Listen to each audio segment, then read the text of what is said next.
This Family Life News podcast is made possible by the support of listeners like you.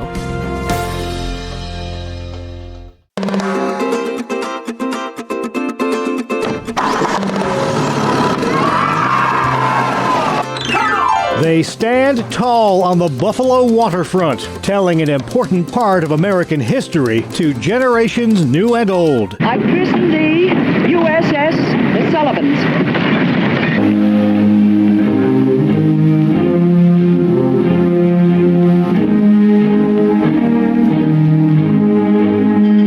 Welcome to Family Life Staycations, a summertime feature where we highlight great places to visit around the Family Life listening area. I'm Mark Webster, and this week we're off to the Buffalo and Erie County Naval and Military Park. The park is dominated by its three big ships, the USS The Sullivans, the USS Little Rock, and the submarine USS Croaker. Our guide is Park Director of Operations and U.S. military veteran Bill Abbott, who says the park story begins with the arrival of two of those big ships. It started with the USS Little Rock in 1976, and her decommissioning was brought to Buffalo. Part of her mast actually had to be removed so it could pass under the bridges going through, I believe it was the Welland Canal, to arrive here in Buffalo. And then we acquired, roughly at the same time, the USS The Sullivans, a World War II era destroyer, and then in the 1980s it was the Croaker. We also have the Vietnam era PT boat, PTF-17, which was used to drop off special forces in Vietnam, and that is an actual combat veteran vessel. There was an effort recently by volunteers from Northrop Grumman, from Lindy, from Home Depot, who did a fantastic job in restoration. We're working on a platform that would make for much more availability for visitors. One of the challenges is that none of these ships was really built to last a long time. These were quick, turn them out, get them to war, and they weren't really thinking, let's see if this can last 50 years. The Sullivans in particular, it was designed to last about 20 years, and she's past her 80th birthday. When the Sullivans came here as a museum ship, there was really no preparation to accommodate her longevity as a museum ship. They were never designed to last this long. We'll go ship by ship. They're the big three stars of the show. We'll start with the Sullivans because it certainly has been in the news. People have probably heard of its troubles. Just a quick recap and where the Sullivan stands today. In April of 2022, she had a nearly catastrophic flooding event, and that's the result of a number of factors, including one that's unique to Buffalo. It's called a seiche. The winds come out of the southwest, they blow northeast, and when that happens, it's literally pushing all of the water into Buffalo. Like a giant bathtub getting splashed at one end. Exactly, and we're at that one end. Right. We're at the northeast terminus of the lake. So all that water pushes in, and it raises our ships dramatically quickly. And equally so, when the wind direction changes or it abates, the ships drop just as precipitously as they went up. We believe that the Sullivans came down relatively quickly and came in contact with something on the bottom, which caused about a 4-foot series of gashes in her starboard side. Almost lost her. Very closely, yeah. And I had just come here after retiring from the military and law enforcement. I had COVID that day. Welcome to your new job. So I was on the ship that night feeling like I got hit by a train, and I'm trying to find ways to save the ship, and it was already too far gone. We looked at a few different ways to conduct repairs. And so we landed with dry docking, which I think is going to be the most comprehensive and realistic repair and longest lasting repair. It's going to be next year.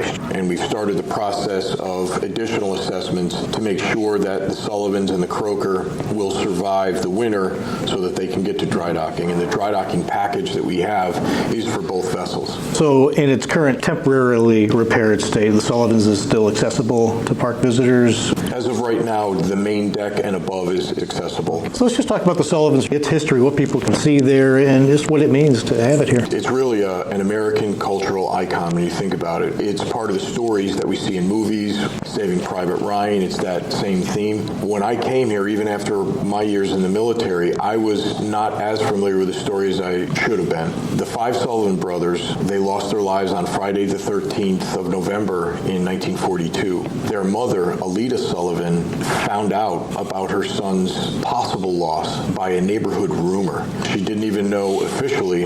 Ultimately, 10 did survive. There's a letter, and you can find the original handwritten letter. I think it's either in the National Archives or the Library of Congress that Alita wrote. It's 3 pages. It's very emotional, where she first apologizes to the president for being any trouble, which is astonishing. And in that, she writes that she heard a rumor that 5 of her 6 children were lost in a single event. 10 days to 2 weeks later, President Roosevelt wrote back to her confirming her worst fears that the boys were lost. And what's most amazing to me is Alita Sullivan, after that event, turned around and looked for ways to serve other mothers so that they don't suffer any portion of the loss that she did. What type of human being has the capacity to do that?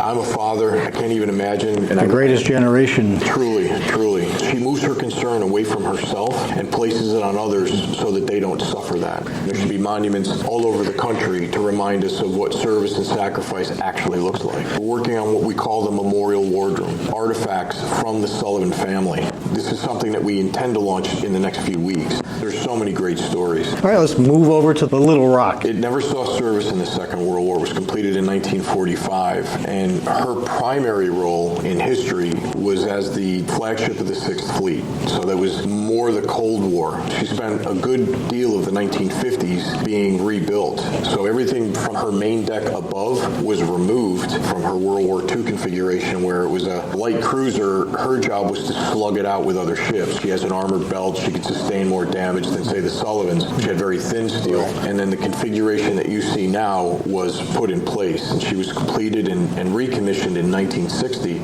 And she was the command ship, so she commanded all the other vessels that were with her in the Mediterranean through the Cold War. And I've had the privilege to meet some of the sailors that served aboard her and hear some of the stories of some of the face-to-face conflicts, more or less, with the Soviet Navy. Very near explosive types of confrontations. Really amazing. And then as the flagship, she would have hosted dignitaries, heads of state. Douglas Fairbanks Jr. dined in the Admiral's quarters aboard.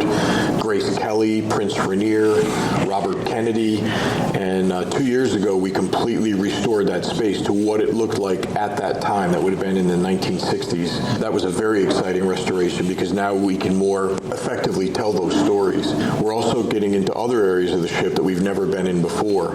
Combat Information Center, we've never allowed that to be open to the public. We've just done a great deal of restoration. There's a space called weapons control. The ship had been nuclear armed, and at that time, they would have used the weapons not as you might imagine where they would launch it and it would hit land targets. It was actually to take out entire squadrons of incoming aircraft.